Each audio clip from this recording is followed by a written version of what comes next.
You're listening to the Movement is Medicine Show, a podcast hosted by Head to Toe Spine and Sports Therapy, a modern chiropractic and manual therapy practice in Edmonds, Washington. Now, let's get into the show.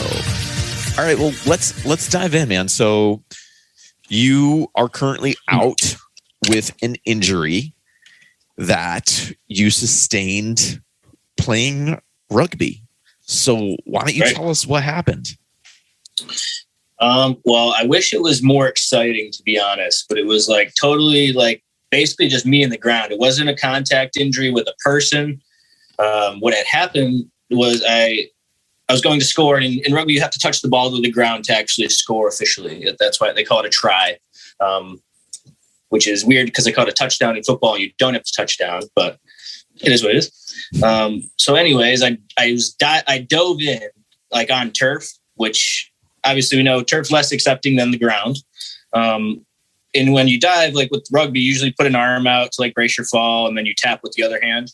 But the arm I braced with, which was my left hand and arm, it got stuck in the turf, kind of ripped back into an extension, external rotation. I actually hit my chest first instead of the side of my shoulder, and there's a big crunch, immediate sensation and feeling that something was wrong. But honestly, not too much pain initially. It wasn't until I went to catch a ball probably 5 minutes later where I had to damage out to grab it, and the ball hit my hand, where essentially everything went black. And I walked off the sideline because I just knew that some damage had been done.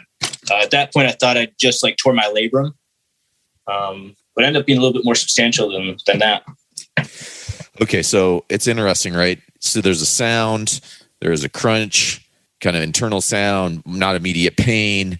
You knew something happened, and I feel like that's what you described as so many of our injuries, right? Where there's not a broken bone that punctures out through our skin and blood spraying everywhere, and we're screaming in pain. It's there's a pop or a crunch. There's some kind of a weird movement thing that happens, and a sense that something's not right. And so you had an idea. I mean, and what's interesting is that, you are an expert and a trained medical professional on these specific types of situations. And so you thought you had a read on it. And then, kind of what happened after that? I mean, so did you take the rest of the game off? And then as the days proceeded, kind of bring us through what happened. Well, that was kind of the thing that led me on to believe it was a little bit worse than I thought. I mean, as is typical for rugby players, I continued to play after that. I just wasn't using my left arm very much. But after about an hour of it not really recovering, and getting some food afterward, hanging out with some friends, and it still being very painful, I knew something serious was probably going on. Maybe even more so than just the labrum, but it being so fresh and acute like it was, I wasn't too concerned. There wasn't a big bruise or anything like that. There wasn't anything crazy going on. For me, relative to me, obviously pain's very subjective. And with that, I mean, it was more so when it didn't get better after happened Friday, Saturday night when it was still cranky. I actually was able to move my shoulder full range Saturday. By Sunday, it was just sticking. It was stuck. And pretty much knew on Sunday that I was going to have to call up one of my orthopedist friends and go in and visit them on Monday morning, which luckily I was able to get in right away.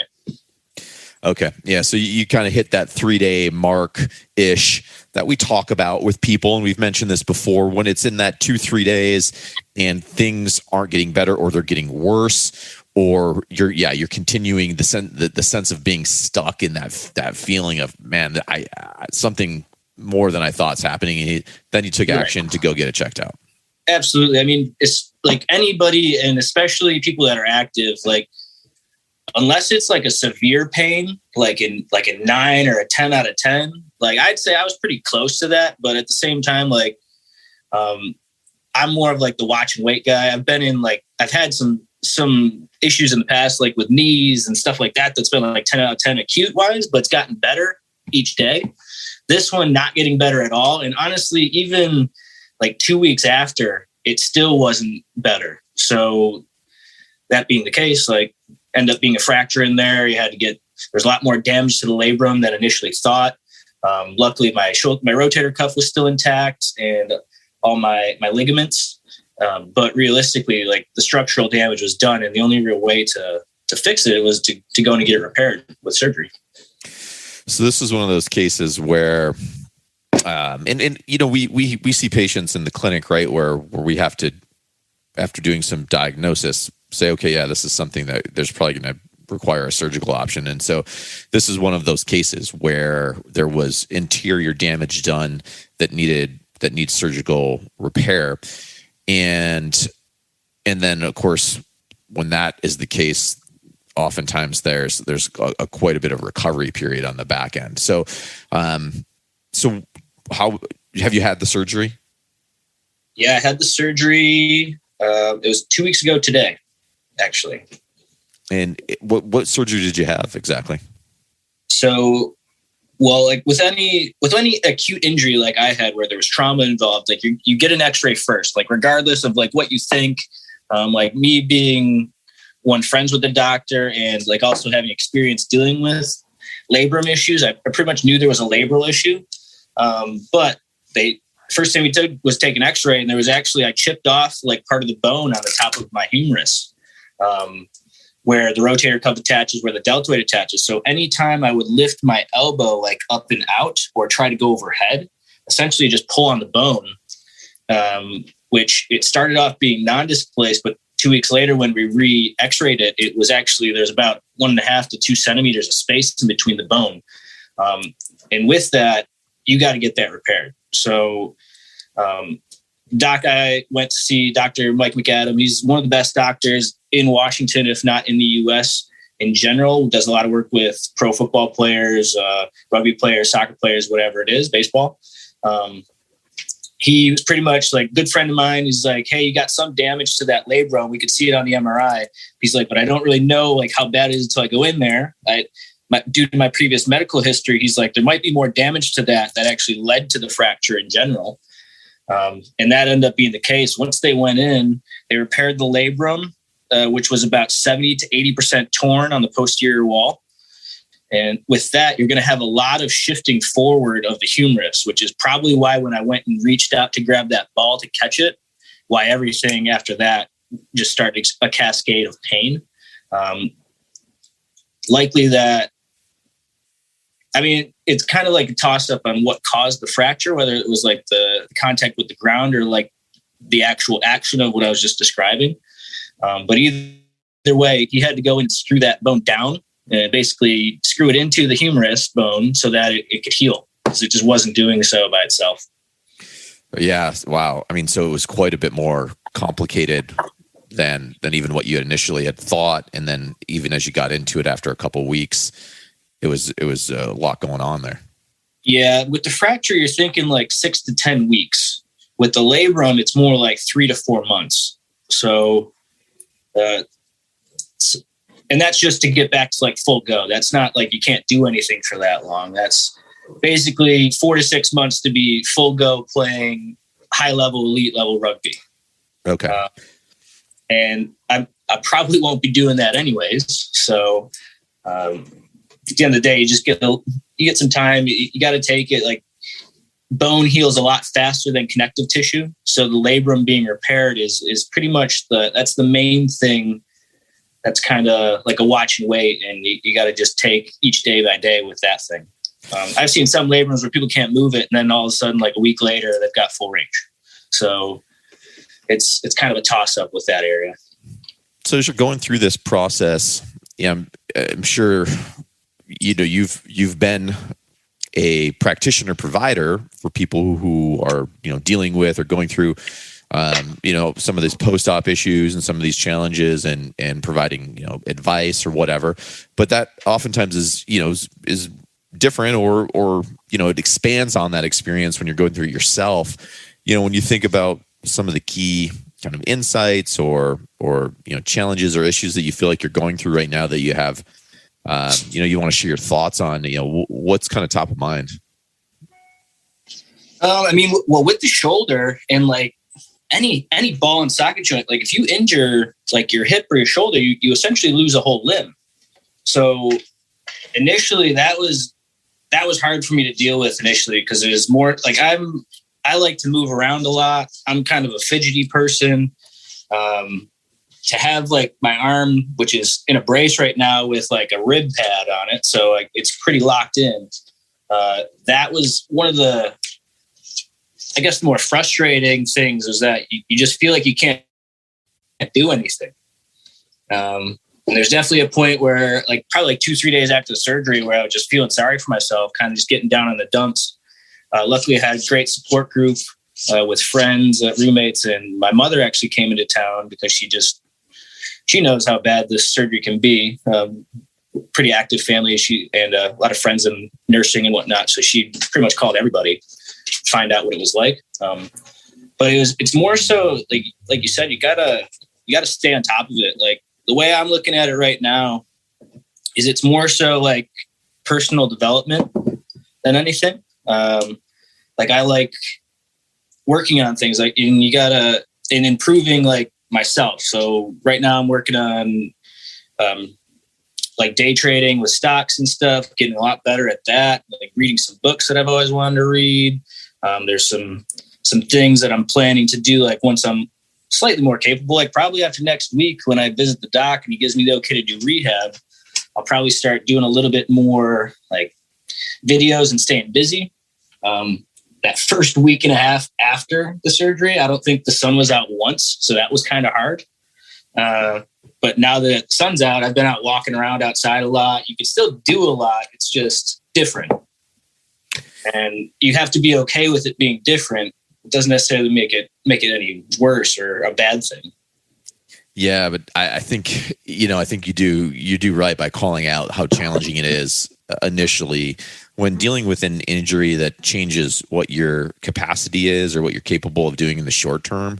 There definitely is some depression that comes along with that, right? There is loss, and there is an opportunity there to spiral down into a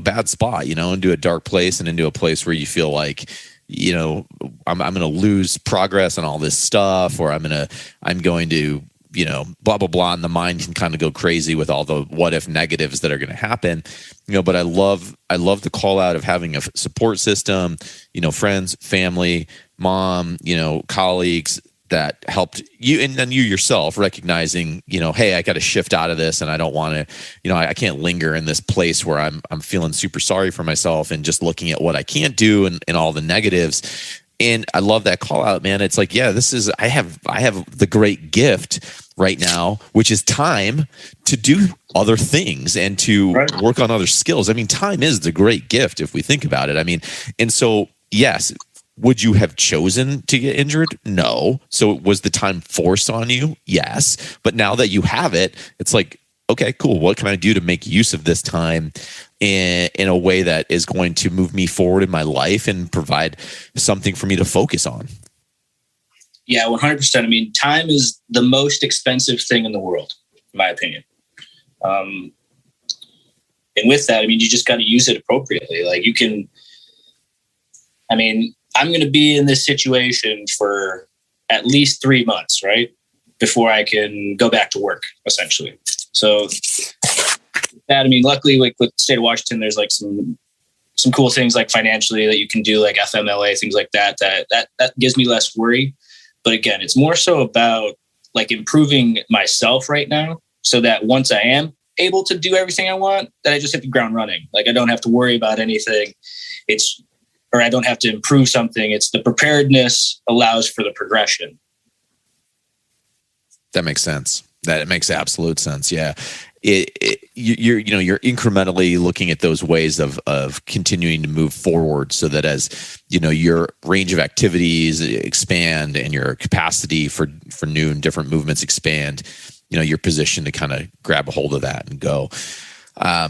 Yeah, man. Well, thanks so much for just, being transparent, sharing kind of the process, the what happened, the process emotionally going through it. And now, moving forward, it would be great to kind of check in with you in a few weeks and hear how that rehab process is going and kind of what insights you're gaining from that and what kind of key takeaways you have for people who are going through a similar kind of process themselves.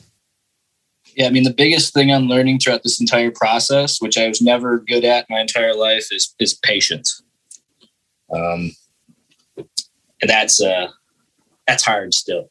So, but like you said, you're kind of getting, when you get things forced on you, you got to either come to terms with it or you can let it eat you up. And I'm definitely not going to let it eat me up. So I love that, man. I love that. Awesome. Well, listen, like we're all tuned in. Like so everyone, we want to hear how you're doing, making progress, and when you hit these struggles and obstacles and challenges, and hearing how you come up with ways to overcome those, and sharing those, something that can help our patients here at Head to Toe, can help our audience and our listeners out there on the podcast, and would love to see if a video project comes to light from this. I mean, that's, again, I think something that could help a lot of people, dude. So thanks for being on the show. Thanks for sharing, and we'll look forward to talking in a few weeks as you get into some rehab and into that progress piece, and you can bring us up to speed on how you're doing. Heck yeah, I'm looking forward to it. It's all going to be quick from there. Like once you start moving, it stops. So just like a kid walking. Outstanding. I love it, man. All right. We will catch you on the next show. Until then, keep cultivating the patience, and you got this. And we look forward to see you on the other side. Yeah. Thanks, Barry. Appreciate you. Bye.